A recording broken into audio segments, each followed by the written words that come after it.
All right, call our meeting to order tonight. Welcome to the Harrisville City Council for, let's see, what is it, February 13th? Yeah, 2024. I'm Michelle Tait, and I'm Dr. Trinity. We're going to turn it over to Councilmember Jackson for our opening ceremony.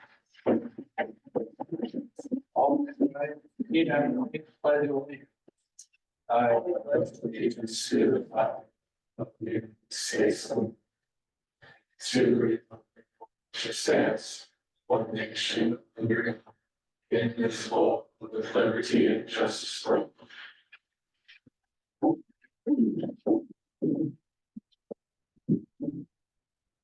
Father in heaven, we come before you, Harrisville citizens, we're grateful for the opportunity we have to be together, grateful for the opportunity to serve the community.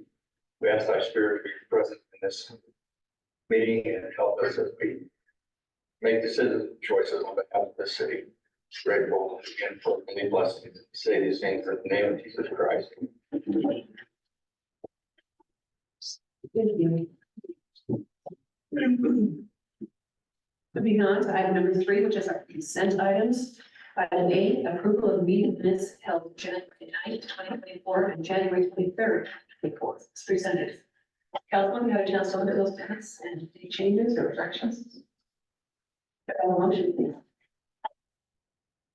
I'll make the motion that we approve this for January 9th, 2024 and January 23rd, 2024 as presented. Second. Motion and a second, all in favor? Aye. Motion carries. Thank you. Item number 4, once in a while we do some fun things here in the city, and we have employee recognitions tonight. Unfortunately, our first item of police department is unable to be here tonight, so we're to move on to item 9. We have a couple of other employees that we're going to recognize. First of all, I'm going to have Jennie Knight come up to the front. Yes, we're going to present her.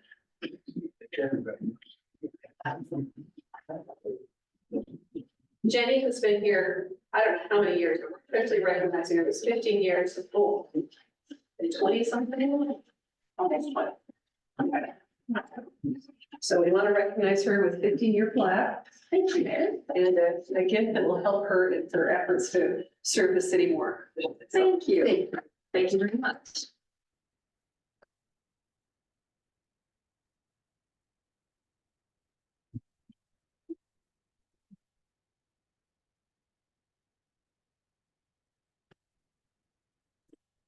Do it without Jennie. Sure. You have another one, Glen. Not Justin, you want to come? Glen has been here longer than 15 years, officially recognizing him. Right. And there's your plaque. Appreciate it. Thank you. Thank you. Thanks for all you did. Thank you. You got my title. Thank you. Thank you. Which one on the return trip? Yeah. They're gonna have to get me on the return trip.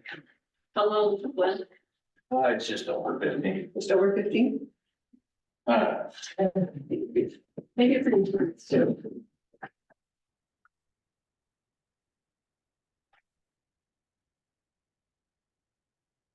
We haven't always recognized employees, but we're going to do so in the future. I think it's a benefit to everyone. And, you know, you really like to be appreciated, and I want to make sure our employees are appreciated here.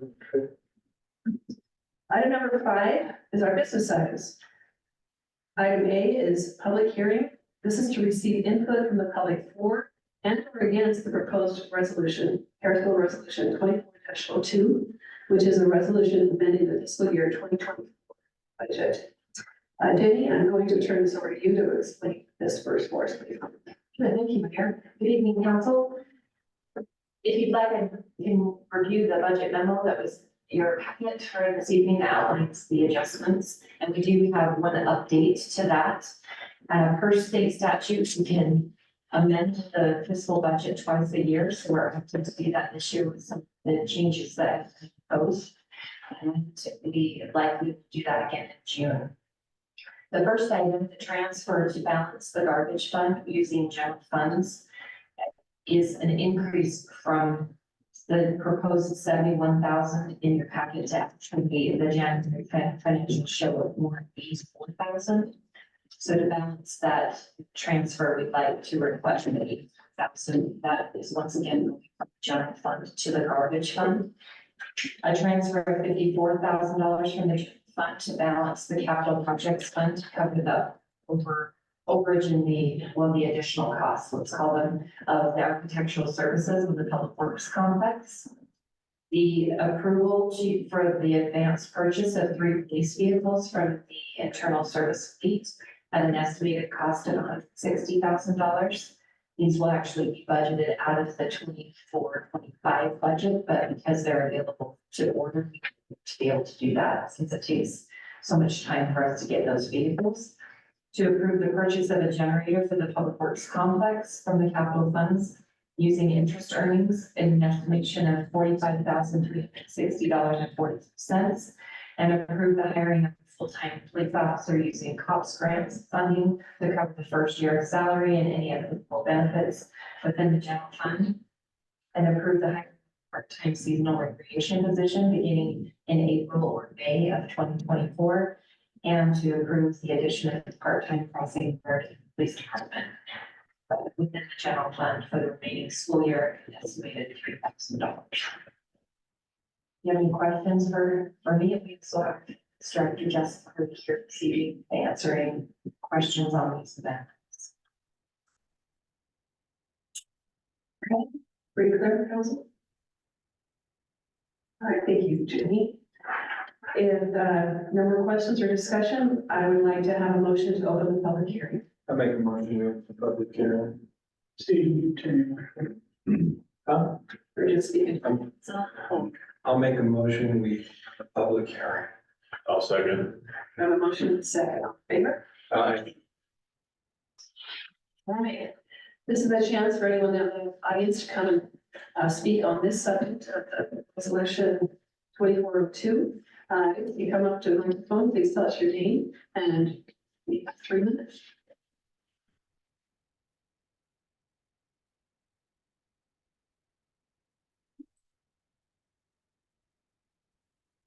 Seeing no one, I am going to ask for a motion to close. Make this motion and we close the public hearing. Second. I have a motion and a second. All in favor? Aye. All right, any opposed? Motion carries, thank you. So we'll move on to item B, which is a discussion possible action to adopt Harrisville Resolution 24-02, which is a resolution amending the fiscal year 2020 budget. Any more discussion or additions? We just talked about. All right, Actually, I'm not sure if this is the right place to talk about it, but what's the plan going forward to help reduce that budget deficit? Do we have? good question. Do you want to answer that? I'm happy to. That's actually included on your agenda further down. We'll address that. Perfect, okay.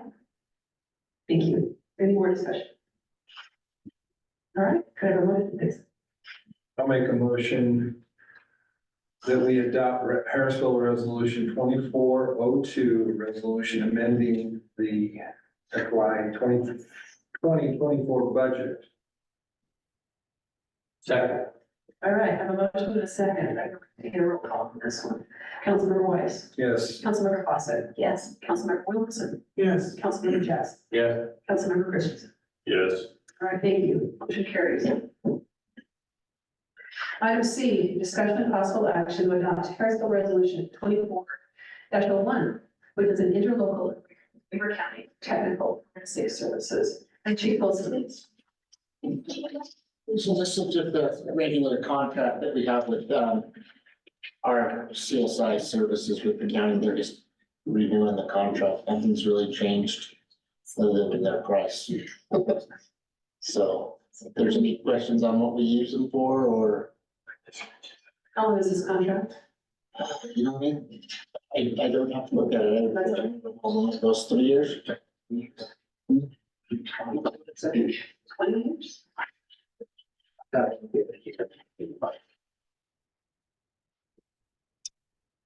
I mean, the cost of using Weber County CSI as a metro like this is minimal to what it would cost for us to process this on our own. And Plus, we wouldn't have the expertise to put it in a board. yeah, it's a 20-year period unless otherwise terminated. So we can't terminate it. So this, it is a long contract, basically because of the service that's being provided, i.e. the expertise required to do that job. It is pretty standard throughout the county for that 20-year agreement. It's not something that I would worry about. There are termination provisions that are equitable for everyone involved. But to have this type of service, you would spend a lot more to create it just for Harrisville. So that's kind of why the county does these contracts. Usually I'd be jumping straight, but this isn't one.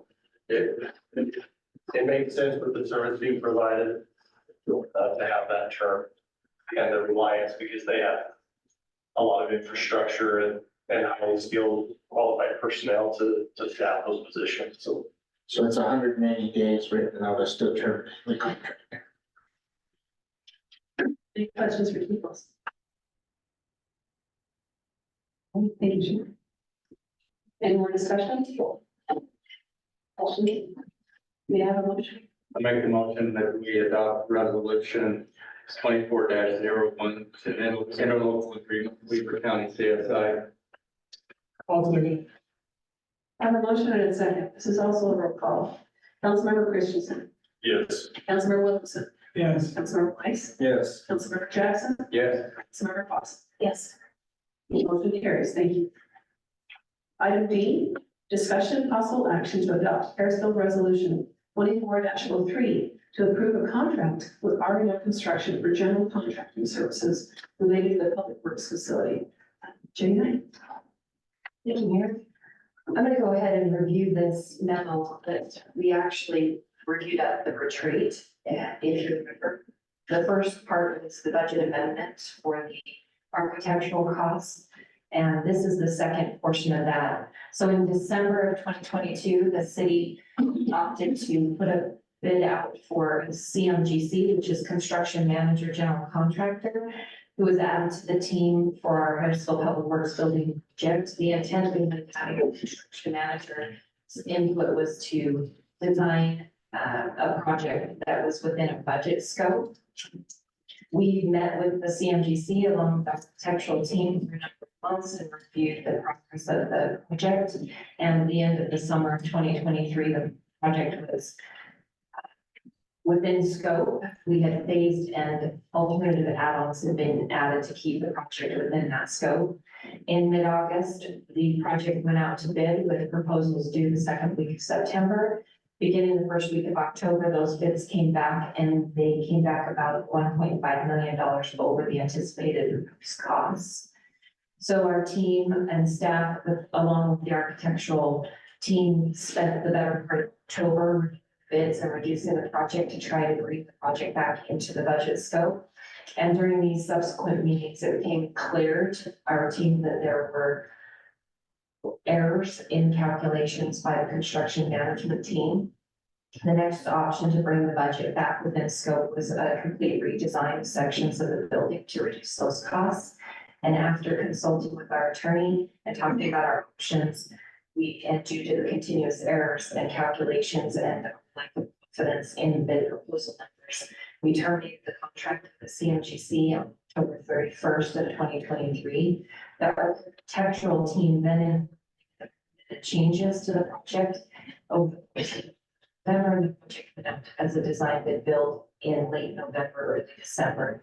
We received 12 bid proposals on the project, all most in that were favorable within that budget scope. And after reviewing the bids, the project was awarded to RNO Construction. And the last portion of that is the explanation about the architectural increase. So the contract included in your packet is for construction for the general contracting public works facility. Thank you. Any questions? I'm glad we had a chance to go over that. That's helpful at this point. No more discussion? Make a motion to adopt Harrisville Resolution 2403 to approve contract with R&O Construction for general contracting services related to public work facility. I'll second it. I have a motion and a second. This is also a roll call. Councilmember Williamson, Yes. Councilmember Weiss, Yes. Councilmember Jackson, Yes. Councilmember Christensen, Yes. Councilmember Paulson. Yes. Thank you. Motion carries on that. Moving on to item E. That's a discussion, possible action to approve options related to the Northview Fire addition to the public safety building. Jennie Knight, let's do this. Thanks, Mayor. So I included a quick memo in your packet for this evening regarding the steps that have brought us to this point with the architectural services and our pre-programming stage that we're currently in. During the months leading up to today, we have met both entities. We have Chief Maxfield here from the Fire, and we also have Marcus Keller here, our financial advisor, who, and this I'm going to invite to come up and outline these proposals that we have, options to look into with the partnership with Northview Fire.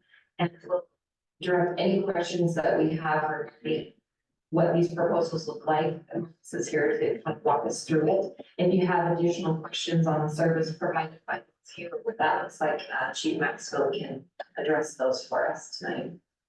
Come on, Marcus. Thank you. Thank you for being with us tonight. Thanks for having me. I have a few handouts. Can I distribute those?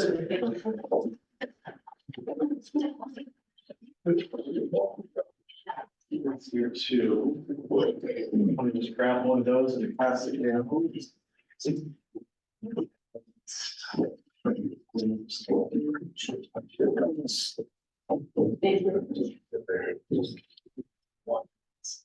Give me mine at the end. That's all.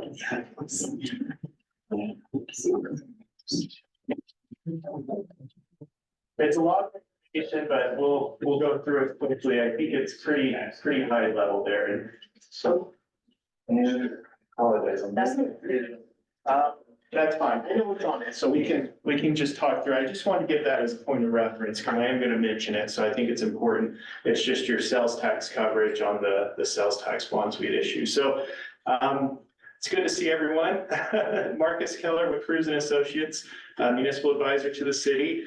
I've been talking to Jennie a lot about what's going on, and there's a potential opportunity for the city to partner up with the district for some efficiencies and different things along those lines. So, applaud the city for taking time to look at that. And I think this is potentially could be a great project for both parties. So as we looked at this, we ran through quite a few different scenarios, had a lot of conversations because there's some things to think through as you're looking at doing a joint partnership with another district, particularly when it comes to the public finance piece of it. The biggest thing we want to make sure, and as I've been reviewing this, is we want to make sure that the city's asset, which is going to be your main facility, what we issue the sales tax bonds for, we want to make sure that that is protected, that is not going to have any encumbrances, anything like that. So as we looked at it, that was my main goal, is to say, great, this is a good opportunity, but let's make sure if it is done, it's done in a way that is not ever going to negatively affect the city. And I think that's probably important to everyone here on the city council. You don't want to spend a lot of money on a project and then all of a sudden something happened that could potentially hurt the city. And so as we looked at the scenarios, obviously I'm looking at it from, this could potentially happen to worst case situation and everything in between. So one of the things as we talked to Jennie about is we said, well, this is most likely going to have to be done through some type of lease revenue bond mechanism, either if the city does it or if the fire district does it. And just and again, I'm not speaking on behalf of the fire district. They may come up here and say, we've got some other mechanism, so that's completely fine. But based off what we know about most districts is that they have really two options. They can do a general obligation bond and do a vote and go out to the public, which I don't think they necessarily want to do. And their other real option is to do a lease revenue bond or something that's going to encumber the actual land and the project, the asset itself. So lease revenue bonds, you have an indenture, a trust, and a ground lease agreement, which basically says the ground that this project sits on, we're gonna have the ability to use it and the project itself or the asset that's being built on it. And so we have the right that if you default on these bonds, we can occupy this, and however long that master lease is for, we have access to this building to be able to rent it out, do something to recoup our money, is basically what it means. And so that's something, as you look at this, you want to make sure, okay, so if we have a portion of our building that's being built with the sales tax bonds that we issued, and we're going to have a smaller portion of this that's going to have a lease agreement on it, but if they're combined into one building, right? I mean, you're not going to have a wall you can drop down and say, all right, now we're completely separated. So if it is a combined project, which is totally fine, if it's being issued through a lease revenue bond, there may be some concerns that if there's ever default on the debt, then the city wouldn't have the right to basically say, who's the renter, who's going to have access to this building, so on and so forth. This isn't saying that we believe the district is going to default on the debt, but I think it's important just to know what could happen if that were the case. And so really, as I was talking to Jennie about it, I said, you know, the city, even though you wouldn't be, so let's say the district issued a lease revenue bond, you know, so it encumbers the property that their portion's sitting on, you know, we splice it up. There are some other issues that we can go over as well on the bonding side, but so let's say that happens and there is a default. Well, I don't think the city would want to share that. I think you would basically come in and say, okay, if for some reason the district isn't making that payment, we're probably going to go in and make the payment on the bond so that we don't have a neighbor or somebody else that's coming in here that we don't know, you know what I mean? For multiple reasons, I'm sure for safety reasons, whatever it may be, you would say, we're probably obligated to make that payment if they defaulted on it because we don't want it to affect the rest of our building. That's kind of the main scope of the idea on it. And so what I said, or as we talked through it, I said, you know, there could be a way that just makes it a little bit cleaner for everybody. If the cities are already committed to basically saying we'd probably be obligated if there was a default on it, what if we did an interlocal agreement with the district that said, the city will issue the lease revenue bond, so we have first right to say, we'll make that payment, you know, if something were to happen to the district, all that. But we'll have an interlocal agreement that says, we agree with the district that they will send the city X amount of dollars to cover the bond payment, so it match up to that. The city will issue the bonds, so they would be the holders of the lease revenue bond, because in reality, you're going to be obligated to make that payment anyway if something were to happen. That seemed to be the safest way, is to say, let's work with the district, form an interlocal agreement, issue the bonds through a municipal building authority, lease revenue bond of Harrisville City, and then the district would pay the city, we'd make the payment on the debt, and then the city would have basically the control and the power over those bonds so that you don't have to ever worry about some of those concerns we've brought up.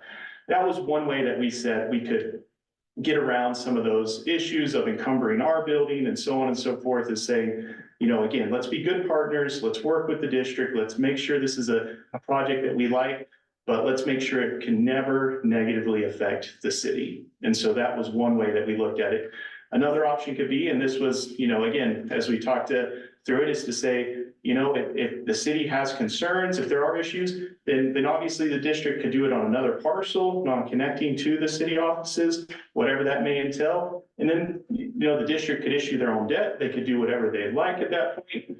It's totally on them. It's not going to affect you if they default, if somebody else takes that over, whatever that may be. I mean, there may be obviously more higher level concerns, right? I mean, being a part of the fire district and so forth, but it would never negatively affect your building. So that's kind of another idea too, is just to say, great, if there isn't an agreement, if there isn't something along those lines, then great, we could look at it, just do your own separate project. You know, we could be good partners with you and however that may entail. But I do like, just so you know, I do like the idea that the city is wanting to partner with the district. I feel like with inflation costs and different things like that, any way that you could potentially save money is always a benefit to both parties. So I 100% applaud you for trying to do what's best for the taxpayers, because at the end of the day, regardless if it's you guys levying the tax or the fire district levying the tax, it doesn't change really, you know, the person paying the tax in a lot of cases. So, so that was just kind of what we thought is, you know, let's make sure it is protected. Now, what we did is we ran some updated scenarios just to kind of put in a range and a figure. And before I go into the numbers and everything else, is there any questions? Because I know I just kind of opened up the fire hydrant and it gave you a lot of information there. So I want to make sure. So and same from the district as well. I hope I didn't misrepresent anything. We want to make sure that this is, again, very out in the open and again, make sure it's a good partnership all the way around. So if there's questions, concerns, just, I didn't understand one part of what you're saying, happy to pause for a second and answer that. Okay, perfect. So what could potentially the city do is if they were interested in saying, we will be the issuers of the bonds, but we'll have an interlocal agreement. So the fire district would pay us basically for that payment. And then that alleviates our concerns, is that we would want to make sure that we have a very strong interlocal agreement. And so again, we could go to tonight, you could say, yeah, let's, you know, explore this option. I would say the devil's in the details with this interlocal agreement. Obviously, that's when the district would want to get heavily involved. You know, they would want to make sure that it's, you know, up to their standards. The city would want to make sure they're well protected, that it's, you know, ironclad and so on and so forth, because, you know, these agreements would have to last for the life of the bond. And obviously, you know, as people change and everything else, you wouldn't want somebody to come in there and, you know, have the ability to tinker with it or mess it up, you know, 10 years from now, 15 years from now. So I would say a lot of it would still depend on the agreement that comes between the city and the fire district. The bond issue that we would look at would be a lease revenue bond. So as I talked to Jennie about it, I said, you know, I don't want to pledge the city's sales tax. I don't want to do anything. So the lease revenue bond would be connected to that interlocal agreement. So the purchaser of the bonds would know that that's the first source of security, is the payment coming from the district. But to make the city completely aware, if something were to happen to that district, like say 11 years down the road, let's say something happens and the legislature just says, we're dissolving fire districts.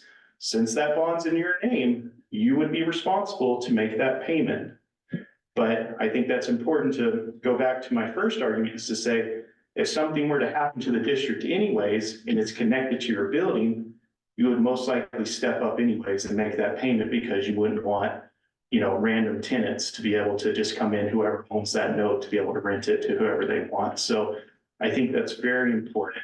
So a lot of this information that we're discussing today would depend on the interlocal agreement, would depend on the details in that. I'm sure if the two parties were like, hey, we really want to get there, we really think it's going to be beneficial, then I'm sure we could figure out an agreement that does work, versus two parties where we've seen them just fight the whole time, then that usually doesn't work very well. But yeah, so that would be what we would potentially suggest, if that's what the city wants to do, is to say, next steps would be, if the city desired to have this as part of their project, if they felt like it was going to benefit the city, if they felt like it was going to help them be good neighbors and help the fire district and kind of a win-win situation, then the next focus would be, let's look at what kind of interlocal agreement would need to take place in order to protect both parties as they move forward through this. But the nice thing about the lease revenue bond is it does not affect your sales tax. I gave you that little one pager there too. As you know, we do have coverage requirements on your sales tax bonds. We have to keep them above 2 times requirement or 2 times coverage. So if you look there at the last column on your right, you'll see that we're at about 2.4, 2. So we still have a little flexibility. I ran the numbers. That's about an additional 250 to 300,000 a year. But I don't want to use that, because again, my other thing, as I was telling Jennie, is I want to make sure the city has the ability to continue to do what it needs to do, that this doesn't harmfully affect the city's financials, that it doesn't harmfully affect your credit, that you still have flexibility. If you came to me and said, hey, all of a sudden we need, you know, X, Y, and Z project, what can we do? Can we do our sales tax? I'd say yes, because we didn't use it on this project. We used a lease revenue bond. We're using our sales tax. So again, I want to make sure that you're short-term goals are met, but also your long-term viability and financial standing is kept in good shape too. So I feel like this kind of solves the issue with both ones, but a lot of it will just depend on where we can get to if both parties want to move forward and look at an interlocal agreement. Okay, next thing, scenarios. So, I think it's important, these rates, they're probably about 15, 20 days old. So that means they're worthless, but I think it gives you a good idea of what you would see as potential debt services in today's market. So we ran 5 scenarios. We did a couple different ones. The one I want to point out, as I talked to a couple different lenders, is they said we would have a lot of heartburn trying to finance if the fire district did the lease revenue bond connected to your building and we couldn't take collateral on the whole building and the whole parcel and everything else. If we kind of had to, they call it compartmentalize, kind of just minimize every piece of it so that it's standalone. So that's why that scenario 2, so the 4th one, is a little bit higher interest rate, just so you understand why that is. So if that were to be the case, you'd probably anticipate with it being a harder collateral that there would be some issues. But just so you know, so again, these are indicative rates. Please don't, hold anything to them at this point. I would imagine actually rates have gotten a little better, but again, let's just kind of take them from where they were when we got them a couple weeks ago. But if you look at the numbers here, I think that's important. We ran a $6 million, $7.5 million, $9 million, and then you'll see scenario 2. So if you kind of ignore that 4th column, and then the scenario 3 is going to be the 11 million. So you have scenario 1A, 1B, 1C, and then scenario 3. I think the number you want to look at is your average annual payment, which is about, it's 4th or 5th from the bottom up. And so that would give you a rough idea on what kind of liability that potentially the city would have if there was a default in the interlocal agreement or district dissolved. And so depending on the total price of that expansion onto your building, if it was 6 million, it'd be roughly about 475,000, 476, 7.5, 600,000, then 715 at 9 million. So just so you know, these are relatively big numbers. So if, again, I hate talking about worst case situation because it rarely ever happens, but I always like to make sure you know. So what I would anticipate would happen is if you did issue the bond, something happens with the district, just use your imagination, again, very low chance. But let's say something happened to the district and the city was responsible. Most likely what that would force the city to do, because looking at your general fund and everything else, you would not have enough excess capacity to cover this. You would probably flip air out of your cash, and then you would most likely at the end of that year need to go to some kind of truth in taxation to increase your revenues to be able to make that payment forward. So just be aware, if a worst case catastrophe thing did happen, you would be responsible to generate additional revenue to make that bond payment if something were to happen to the district. Just want to make sure it's very transparent that, it's good to be a good neighbor. It's good to, want to help other entities save money, bring more value to your community. But there could be potential risks involved too, even though I think they're low percentage risks. I hope nothing ever happens to Northview Fire District, but you never know. So I think it's just my responsibility to tell you that there are some risks involved. So, again, I'll pause right there. Are there questions, concerns at this point?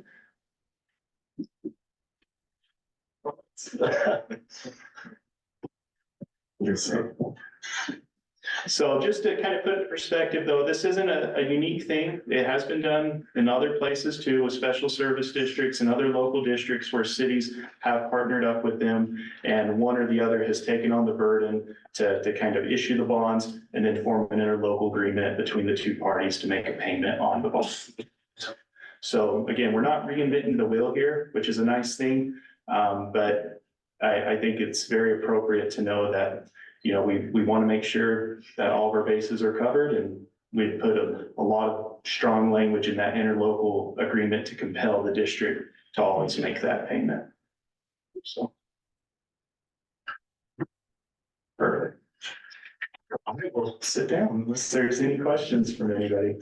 No, thank you. Yeah. We always appreciate kind of explaining that we have Well, you're probably like, well, I still don't know what I'm talking about. I hope this at least clarifies a few things there, at least helps you understand that this could potentially be a good project, but again, the real focus will be on that interlocal agreement. So if the city council is like, we think this could be good, we do have some concerns about potential liability long-term, if, something happened to the district, I think it would say, if we could get a strong enough interlocal agreement between the two parties where the city feels safe, obviously reviewed by your attorneys, reviewed by Brandon Johnson, bond counsel, reviewed by district's attorneys, district's bond counsel, their team.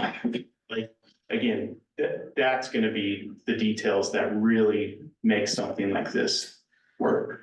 So, Marcus, you said this has been done before. yeah. You've done this before yourself. So I personally haven't, but in my old firm we had, so a lot of times we'll see it where two cities partner up on different things where they maybe have a service area, or maybe they're wanting to do an expansion. I believe one of the projects was South Ogden City, if I remember correctly. I think they did a joint project too. And again, the nice thing is, once it's done, you never really hear about it again. And that's a good thing in our industry. That means there haven't been any issues once they have been done. So we like that. So it's kind of like, we want to make sure, I hate to ever be like a fear monger. So I hope I'm not coming off on that. I think it's always good. So you guys, know the risks associated with anything, but typically, again, once these strong interlocal agreements are put into place, local governments are very secure security, whether that's a city, whether that's a fire district, they have property taxing ability, they have the ability to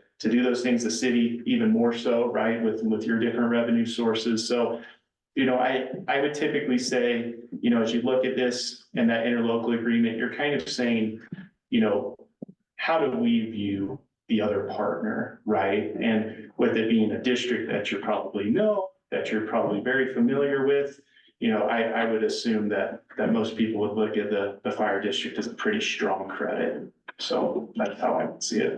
So an additional question on top of that, do you help us with that in a agreement? Maybe I don't. Answers here, but I don't know. Yeah, so that would be something that, that's actually a really good question. So that, as I mentioned before, that actually gets drawn up by a few different parties. What we'd probably do is reach out to the district's council as well as theirs, get bond counsel involved. So that would be Brandon Johnson and potentially the district's bond counsel too, just to make sure again that, we don't want to do something, again, I don't think any of us would want to do something that puts the district in a bad position either, right? We just want it to be a fair, strong agreement with both parties know, you're going to do A, we're going to do B type thing. And then no future elected officials or appointed officials can try to go in and, skirt the rules or do anything like that. That's what we're trying to prevent, is so that in 15 years from now, it's basically just as black and white as it gets, and it spells out exactly what both parties are going to do.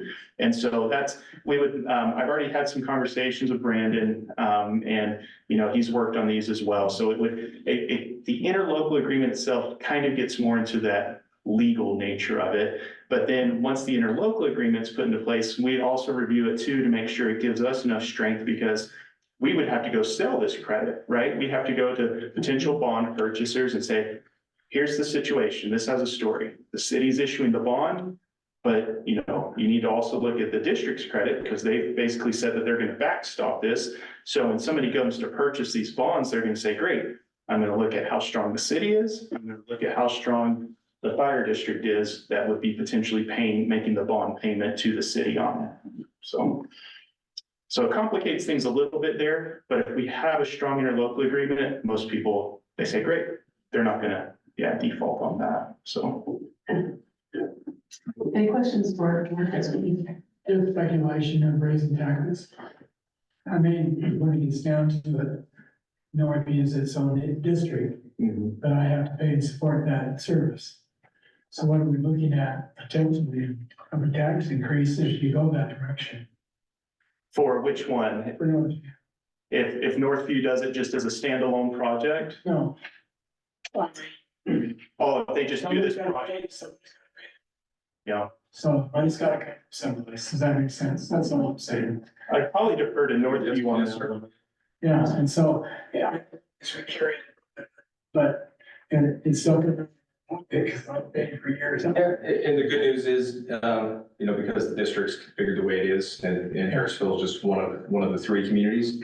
A Harrisville station, even though it's been a long time coming, I think it's been talked about since 1981, since Harrisville joined the district. I think it's kind of been something that's been kicked around. If we were to move forward with this and come to an interlocal, we all felt comfortable with, that burden is going to be shared through all three communities rather than just the citizens of Harrisville, and the benefit would be shared by people in all three communities too.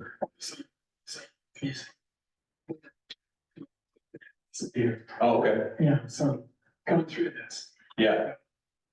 And so, I guess one of the questions that always come to me as a councilman, okay, that's fine. But what, do we have it yet? Did you raise your taxes this last year, or did you just? No, we lowered them last year. Yep. So there's some. Lowered the rate. Is that correct? Yeah. We stated the certified rate, but it's flat. Stated it, sir. It's a good question. And again, this is very premature. I don't want you to think that any yes or no, obviously a no would just say, great, we probably know how to proceed, but a yes means, great, we're going to be issuing bonds tomorrow. No, this is multiple steps. We'd be coordinating with the district, to see what their feedback is. We'd coordinate with attorneys on the interlocal. It just kind of continues to progress at that pace but I think it's important to just kind of understand, because I know everyone's time's valuable. We don't want to ever, bring you stuff that's going to, cause more burden. I'm sure everybody wants to get out of here. It's at a reasonable hour sometimes. So we just want to make sure you have the information. So if you think this may have some merit to it, or if it's something you want to explore, then we'll continue to work with Jennie and the mayor and continue down that path. But, obviously until, bonds are issued or anything like that, you have the ability to step back and say, hey, we don't want to do this. So that's completely to your discretion. Marcus, say anything? Thanks, Mayor. So I just wanted to give Chief Maxfield as well the opportunity, because part of that interlocal agreement would include what type of service we expect from the district in our area. As he mentioned, the district a station in Harrisville has been something that's been kicked around at the district, and certainly we have interest as being part of that district to have the same services our sister cities do. And so the intent behind part was to save both of us money on having facilities that can be shared, certain resources that can be shared. And going through the architectural process, we're kind of to a standstill. We can't move forward with our design. We can't move forward with anything from our program without the direction we're going to go. So as Marcus explained, this doesn't commit us to anything. It just gives us direction to continue. Now, I will say, if we go down one decision and then we change our minds, there will be a cost to that, because we'll be designing something that we might change later. So I want to be clear with that. As far as bonding being in interlocal to be adopted by this body for us to move forward. So there's several steps that would take place, but I just wanted to give Chief Maxwell an opportunity to kind of touch on what's going on in the district with some of their future amendments as well. Yeah, did they see the report? Okay. So we're right in the middle of strategic planning. So we are developing a 20-year master plan for station deployment. This station fits in perfect. So immediate needs, according to ISO and NFPA, we need an additional engine company and ladder truck. Purchasing a ladder truck that'll be here in July. That'll be stationed at Station 21 in North Ogden. But according to ISO, we are a 3-engine community. And right now we only have 2. So this does fit into our plans. This location does fit our 20 to 25 year master plan that again, I wish I could share it with you. The board hasn't even seen it yet, but it's something we're developing now. But just if that's a question of yours, is this in the correct location? Yes, and there isn't a better location for Harrisville specifically than this exact spot based on our internal analysis and based on the analysis of a consultant company that the district hired last year called AP Triton. So, again, we're excited about the opportunity. Fits in with what we're trying to do, but at the same time, we want you guys to feel comfortable. We want to feel comfortable. I'm also confident that a good, strong, vetted interlocal agreement is possible. And that's really when we can get into discussion of, what service do you want at that station? What services do we provide? Quite frankly, the tax burden, and I'm sensitive to that, will probably lie more in the ongoing staffing costs than it will the debt service that we owe to Harrisville. So, yeah, that's a burden that luckily, again, the entire district will share. The entire district will benefit from, because again, it's not just about the immediate impact for the Harrisville residents of getting first responders faster to the scene from the time of the 911 call, but then getting enough resources from the district to, or what we call first alarm, to an incident like the storage sheds or the Christmas Eve fire that we had in Harrisville. So there should be no guilt on your part if, adding to your community and getting that direct impact of responders quicker, first around responders quicker, but also the entire district's going to benefit from that increased cost. But is there any questions I can answer for you guys? Again, we're right in the middle of the strategic planning process. I hope by our March 28th meeting to have that completely adopted. That will include a 20 to 25 year station and personnel master plans for total build out of the district. That I'll be happy to share with you guys, whether it includes a new station. Let's point out the study done by the folks at Triton indicated that just about the time this facility would be finished is about the time Harrisville's call volume, based on tracking it through years, would hit critical mass and be needed. And I'm all for it. So a question, is this gonna have to go through your board too? This is exactly. Correct, yeah. Right? Yeah, and so again, I wish I could approve and tell you we're all. But it's not just. Unfortunately, that's not up to me. I can tell you how they're all leaning. You might know a guy. Any other questions for Chief Metz? Thank you. Really nice to meet those of you that I haven't met yet before. Really, really grateful for the community of Harrisville, the relationship we have with you guys as a fire district. It's very valuable to us, and the working relationship that we have, even the small amount of planning that we've done so far at the station. It's again, I'm really confident that if you guys want to move forward with this is something, the interlocal agreement is something that we can do, and it can be mutually beneficial, and it can be something that we all are happy with. Thank you. Thank you. Thanks, Chief.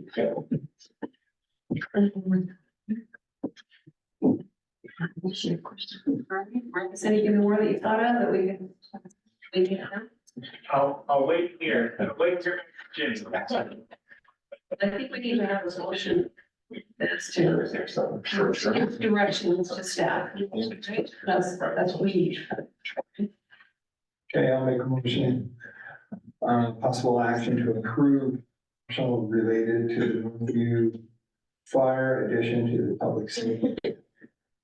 I'll second it. So would you just specify what scenario or what direction you'd like us to go? That's basically.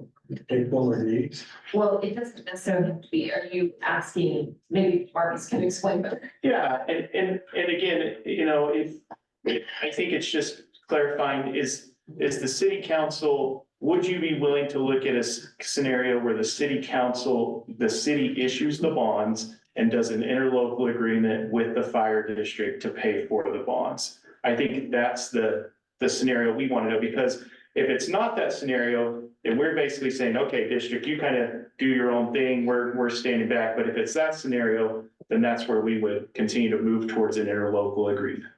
What do you just said? I'll say scenario one. That's okay. Scenario. Would that be a leash bond? Right.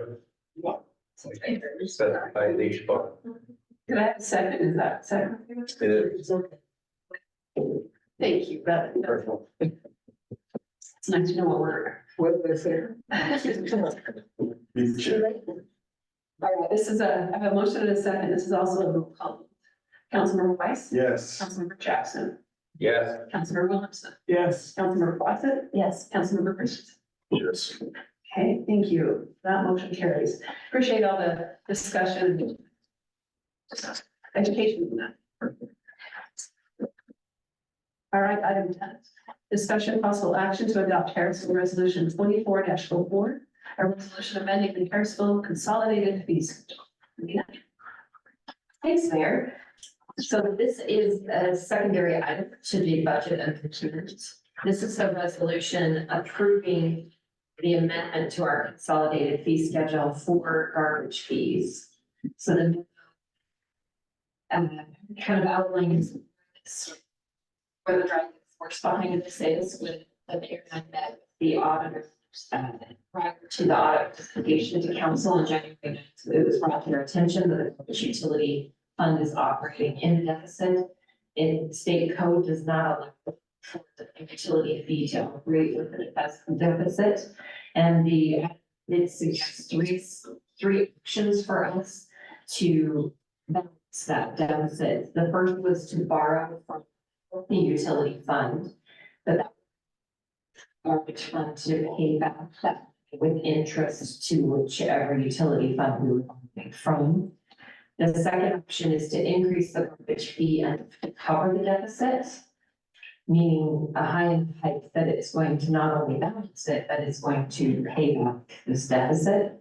And the third option is to transfer funds from the general fund to cover the deficit and increase the garbage fees to balance the utility fund. So with the budget amendment, we must the authorization to transfer those funds. So this would implement a proposed first can charge of $21.50, a second can charge of $9.25, a first recycle charge of $7, and a second recycle charge of $7. And that's included in the consolidated fee schedule. It will just amend that to include these new fees. And going forward that balance. We likely, I will reach out to Weiss management before our next budget is adopted and make sure any increases that they anticipate are included, and we'll revisit this in July. Just kind of talked earlier that our suggestion is to revisit this at the end of June before we adopt any type of final budget. And if there's an adjustment necessary at that time, we'll have an idea of what we need to do there. The transfer of the $84,000 will balance the garbage fund. So this is, so understanding, there were two proposals, one would pay it back, and the other was just to take the money and then we go forward. Which one is this? There's three options. I know, first one. I understood that one. That was the interest one. That's not. Okay. So number 2 or number 3, I just wanted to make sure I'm understanding which this is. Number 3. Okay, That's what staff's recommending is proposal 3, which is to increase the garbage funds now that we have balanced the remaining funds. okay. So I know this isn't gonna make me super popular, but, other places where I live, the second can is actually more than the first can because it actually, incentivizes conservation and less trash production. So my question is, why isn't the second can as much, or maybe so that we don't continue to have this huge deficit and get ourselves in a hole while incentivizing putting out less trash? That's up to this body, whether you want to make that decision to increase that second can. It is a common occurrence that it's at least the same amount of the first can, if not. The reason we haven't implemented it in the past is because we get a discount on the second can through Weiss management. And so we just offered that to our adjustments. But certainly that is an option that we could increase the fees to the second can. I think we touched a little bit on this at the retreat. It's somewhat difficult for us where we're the middleman. We pay waste management, Monte Vista collects our garbage utility fee. There is a disconnect that exists between those numbers. We try to do an audit to the best of our ability to know who is second can, who is the third, fourth, fifth, sixth can. But we recognize that that isn't an exact match for us, as much as we do our best to do that. But that is an option. If that's a council decision, we can modify the resolution to the consolidated fee schedule, excuse me. We can modify that fee schedule to be what the council decides that number needs to be. This is just what staff was recommending, and it is a best guess on our, yes. Are you talking the second can, the green can, or The second, the recycle? not a second, the green can. Yeah. So, so then they're, if that's what they have, sure. Yeah. The flip side of that though, is we can't be gathering and storing it. Can we? It needs to be a balanced budget. Yeah. Besides. Take it and put it in. That is true. So, that's good. But every time we've done something like that, as we talked before, waste management increases and we get caught short. So then, what's the backup plan? Understand where Karen's coming from. It's not only waste management, the tipping fees with the county, there's all these things, balls to keep up in the air, and we're pretty consistent. It's classical. Everybody has their entities who takes it to the shores and realize that it's down at the end, but at the same time, the city's been carrying this for how many years? Seriously. So that is, it's been a long time. It feels like it's something that's It's been both benefits to the city and their citizens. Yeah. Should it be to increase the second camp, but not as much as the first camp? And it truly, we can't just set the fee to what we want it to be. We have to go based on the cost to the city, but certainly we have options of what that looks like. An option could be to go ahead and do this tonight and then the new year, you trust something we validate. Study, or you could go ahead and do that tonight. So we could adopt this and then you get further information. And if we have to change it, we can change it again to meet what we need. If our proposal is to increase it to this rate tonight, we'll watch it very carefully during the financials. You'll get your monthly financial statement. You can see where in that. If you see an alarm in May, we will for sure plan to make an adjustment in July. If it's running in a positive with a positive balance, then we will make sure anything waste management anticipates us their increase to be that we have calculated that in. Thanks. If you'd like us to do something different, that's what our staff is for tonight. Give it a try. Yeah. And see where we're at. Yeah.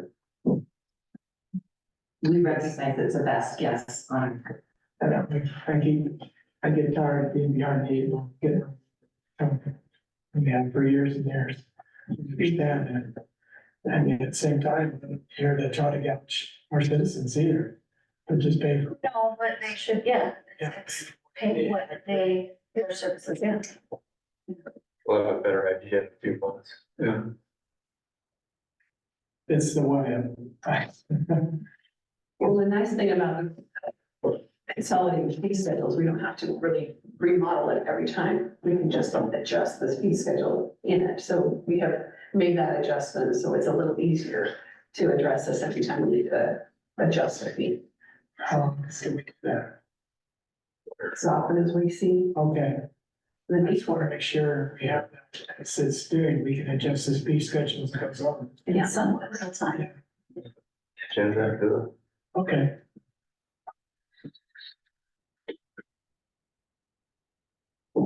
Any more questions or discussion? Any modifications to the resolution?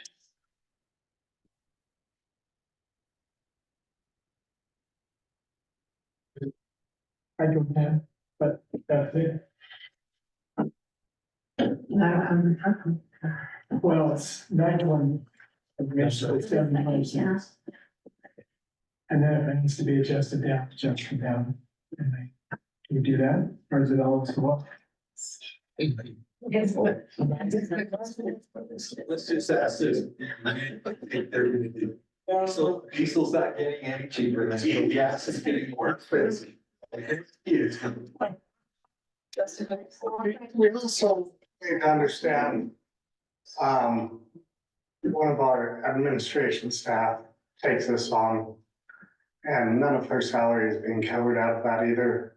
There could be a portion of her salary if it got to help balance.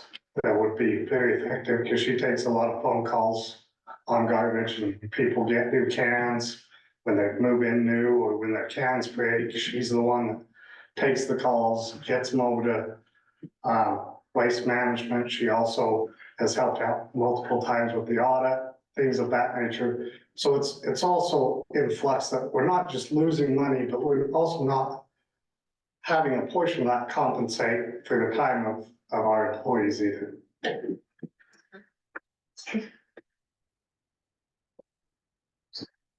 And is this person who's not being paid, do they work for Bonavista Vista or they work for the city? She's still getting paid, it's just not out of that Out of that? revenue.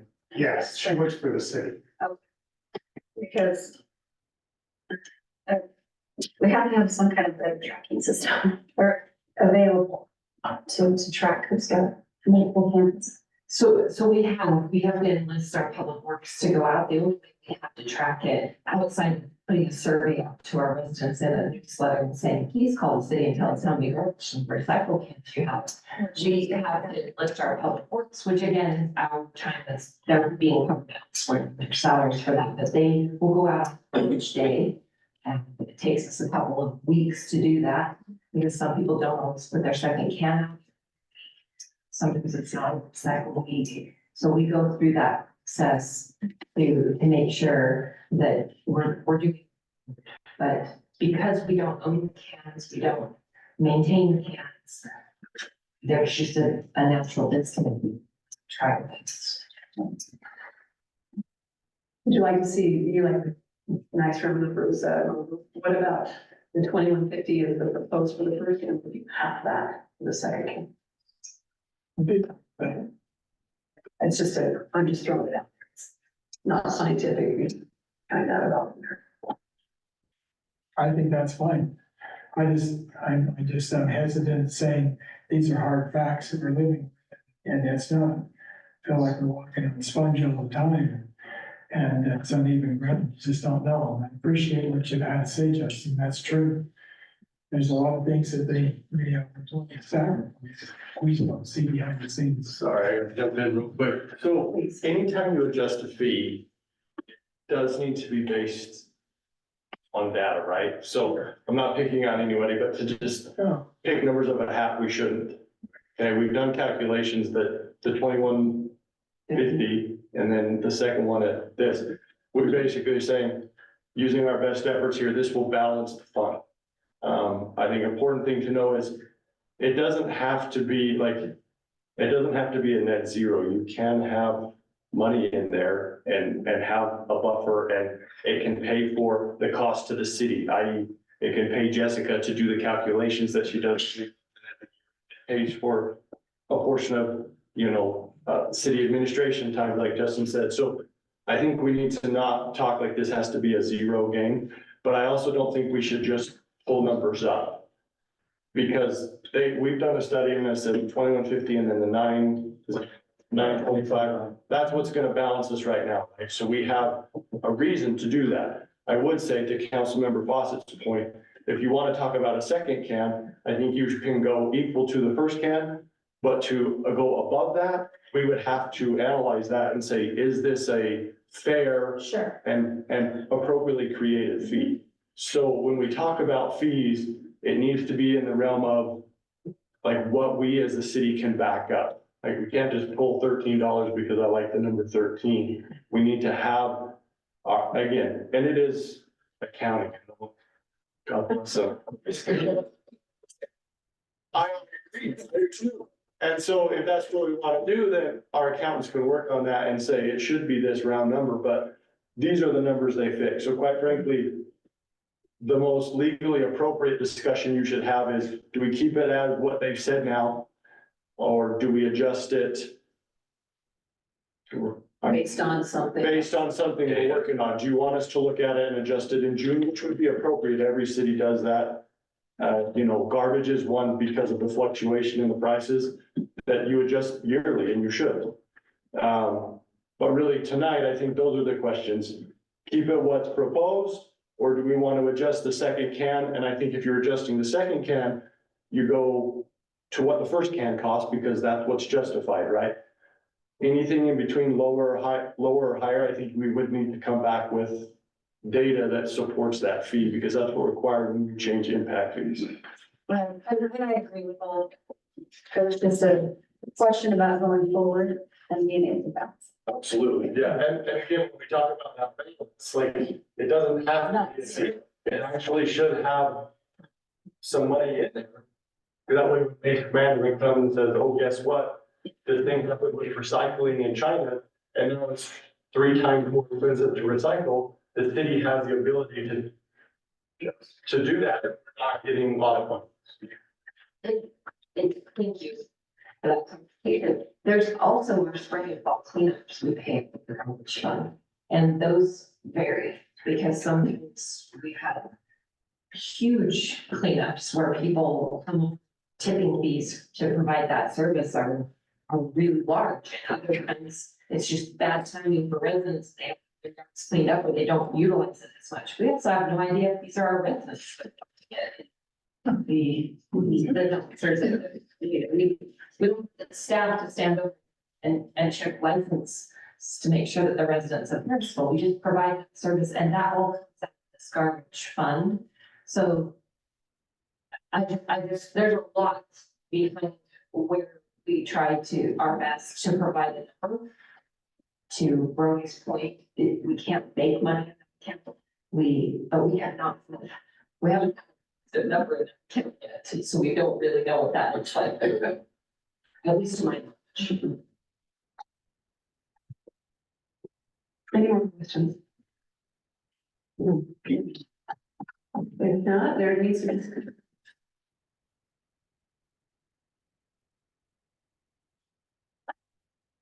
I make a motion that we adopt the resolution 24-04. Resolution amending the Harrisville consolidated fee schedule, the one recommended by staff. That can be reviewed at any time to see if we need adjustments in the future. Awesome. Motion in a second. Councilmember Jackson. Yes. Councilmember Williamson. Yeah, yes. Thank you. Councilmember Fossey. Yes. Councilmember Christensen. Yes. Yes. Thank you. I always love the discussion. I think that shows that we care and concerned about it. Sure.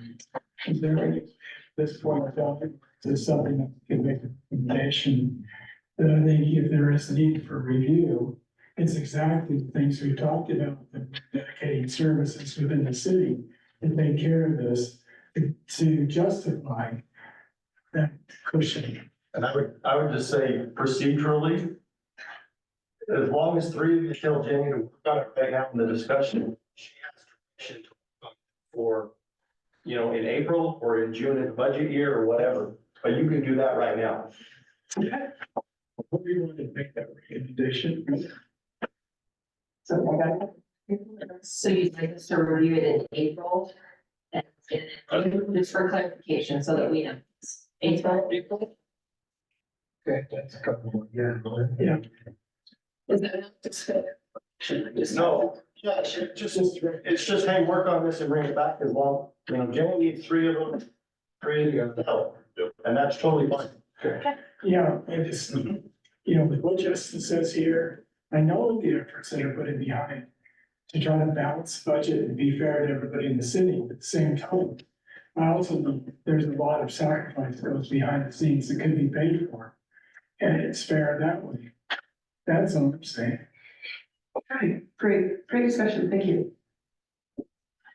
Moving on to item number 6, our public comments. This is an opportunity for anyone in the audience to come forward, discuss anything that's on your mind. Yes, Trina. Turn the time over to you. Good evening, Carlos Aguilar, Mayor, council members, city manager.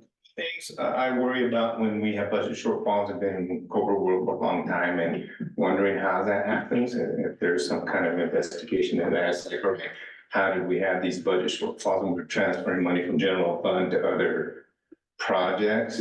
And how is that going to impact us, as you were saying, Councilman?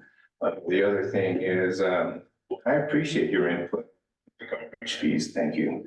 And take a real close look at that. I appreciate your and keep doing the good work. So please. Thank you.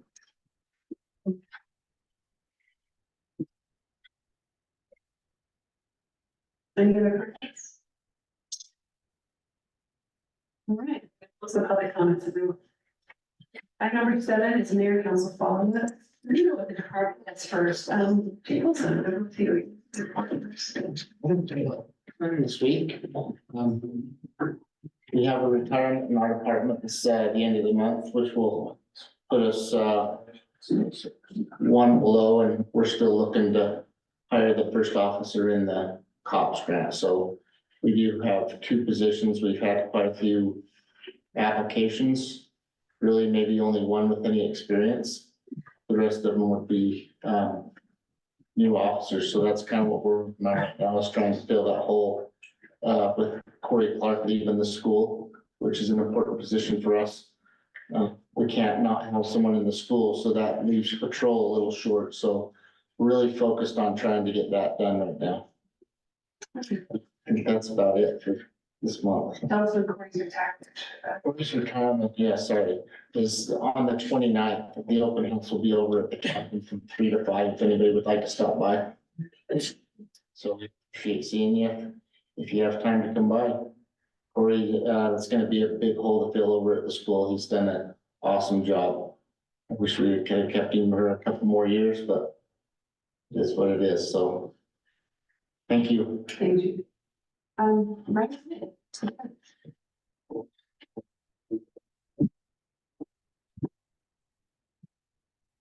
So we're just right now in the middle of boys basketball, which is going great. I haven't had any hiccups with that. Getting ready for baseball and softball, which is our biggest sport by way of volume of kids and stuff. So gearing up for that.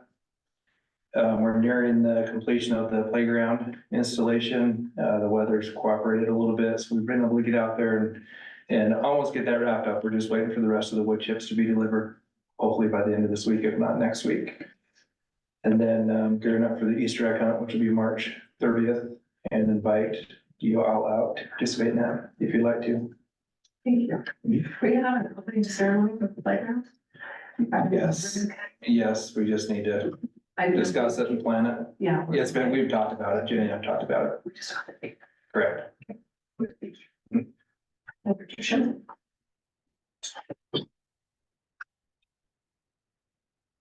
It's not snowing, it's raining. I think we're good on water this year. We just had a meeting with Western Irrigation last week, and looks like the snow levels are about 100% of snowpack for the year, so we're not worried too much about a drought year. If you guys, if anybody's drove down 750 West and seen that the pad has now been fully filled back in with import material. We're waiting on rebar this week. As soon as that gets delivered, we will start seeing footings and foundation forms go up. And then from there, as soon as we get footings and foundation and some electrical and some underground under the pad, plumbing and things like that in, we'll start seeing a slab and then go vertical. So this next few months, we should hopefully see a lot of movement and things moving forward, hopefully still in a cautiously optimistic December move-in date for our new public works facility. And as that gets closer, we'll set up another ribbon cutting and a few days of pours for the public to come out and pour through it, what the facility can hold and what we can accomplish. Still working very hard every chance we get on any grant opportunity that's available for the city. Glen's been invaluable in those, and so glad to have him on our team. 15 years of the city, we just can't thank him enough for his dedication and work that he's put forth for this city. All the other workers at Public Works have just had a great attitude, even in the hard 2 weeks of snow plowing we had. And now it's all gone. Can't even tell we had any snow back. So we're still, still in that mode. We haven't taken anything off trucks or stripped those down yet for summer weather, because we're still anticipating 1 or 2 more. Everything's going great, and we thank you guys all for your hard work, and we'll continue to do what we know is best for the city. Thank you. Administrator Bennett? Thanks, Mayor. So the spring ULCT conference for the Utah League of Cities and Towns, it will be held April 17th through 19th, Wednesday evening through Friday midday. It will be held at the St. George Convention Center, and scheduling hotel rooms, that's the first priority. Actually, I have more time to make a reservation for the conference. If you know you want to attend, please just let me know tonight, and I'll make the reservations. If you need to check calendars or other time, then please get that back to me as soon as you can. But the hotels are the thing that fills up the quickest down there. And so we want to make sure we meet those deadlines. And then I have a quick follow-up. So staff has been talking about the request about what we could do to display pictures or some type of history down at the cabin. And we kind of have a suggestion that might help. It also, with the history committee, they have created a virtual museum. We don't have a lot of the historical items in our possession, but we have pictures of them. So our proposal is to do something similar to having a mounted TV with a computer system that would display pictures rather than printing them and hanging them on the walls. That's just something we're throwing out there as an idea that that's a possibility. I can't take credit, it was from staff, but we were talking about what ideas are concerned with putting pictures down there. When there's not a staff member, somebody to monitor what's going on. People might take them off the walls if they're having a wedding or other event, they don't want them there. This would be method. It's something we can take with us to the new city hall. There's options. So if you'd like us to look to that direction, I can get a hold of the Shanna and see if she's got all of those pictures. Yeah. And then we should put them on some type of a drive to display them. What would be the cost in getting something? We estimate it was $1,000 to $1,500 for us to get the TV, the mount, and it's less than that for the computer. Actually, Chief, can you give us an estimate on what it cost for your TV down at the bottom of the stairs? I believe the computer itself was around 400. It's a little PC that just sits behind the TV. The TV is a smaller one, size you want over the cabin, but that was around 200. There was a few costs of having an electrician come in and put power there. If you guys would like to see what we're talking about right at the bottom of the stairs when you come in, we have that set up down there so you can look at it and see how that would work. But depending on what size TV, I think you could be around, let's say 1,000, 1,500 by the time you put the electrical in and the wire for the internet. How often is the cabin used? So we can see. It's reserved most weekends and during, I guess for functions that they want, something like that running. that, like it. We've talked about the option of letting them for a wedding, maybe they plug in their own drive of sorts. Slideshow, you also wanted to kick it to our next. But we could work through some of those ideas. We've talked about that option too, that maybe they would like to use it. We've never had any options at the cabinet for people to do conferences or anything. That we move us, the smaller version of it, we're just gonna we'll start our own things. So it's something that we just kind of. So it could be used for more than just that installation budget with this. It could come from the buildings and maintenance budget, initially, that would be, or suggestion would be that it be covered. Those funds are available. Do you want to just give directions that we just keep looking into that? Would you like me to have a price next meeting for you? At the cost of what that would look like and some options of how big and maybe go down and get some renderings of where, but I think it's a good.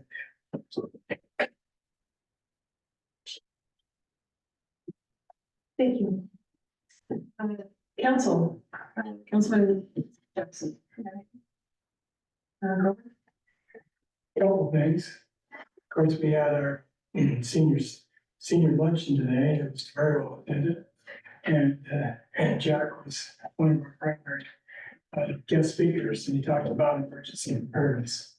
And he did a fantastic, excellent job. And Graham who represented the Harrisville, Utah State. And between the two of them, there were a lot of questions. We were there for 45 minutes. And I think it was a great experience. There's a lot of nods. Let's do some more about this. So it's kind of a home run, I think, that's it. You know, and once you know that Jack, he'll probably put a second 72-hour kid in his car just for you, so. He's very aware. And I had a chance last Thursday to go to the youth city council meeting as a representative of the city council. They asked me some questions and I was very impressed with the effectiveness. They're going to a workshop, I guess it's a workshop, overnight workshop up in Utah State. And I've been aware of these, but it's basically how to effectively view basically parents doing here. And I came away with some great ideas. I think the youth city council really wants to participate to help, not just in helping, but also to be recognized that they're a good force of what's going on today. It's to bring kids there a lot more than we've usually had. There's almost 10 or 12 that are on the youth city council. So I think they'll come away with the idea of mayor, maybe a pro tem mayor, definitely some city council representatives. And I think there'll be some good things if we can incorporate them in and give them recognition. I think in the long run, seeds for future generations of future youth city councils. I think we can set them. There's some good opportunities here to use them. The bottom line is how many youth that we have in this city, and what are we doing? I think the youth city council can really be a good target to help in there. Thank you. Councilmember Fox. Nothing. Okay, Councilmember Christensen. Okay, Councilmember Weiss. All right. And I'm going to just close with thank our staff and things going on meetings with these new buildings, with everything going. We're missing the city and appreciate all the stuff that's going on and all the attention we need to. So with that, I'd like to have a motion to adjourn. Sure. So. Motion and second.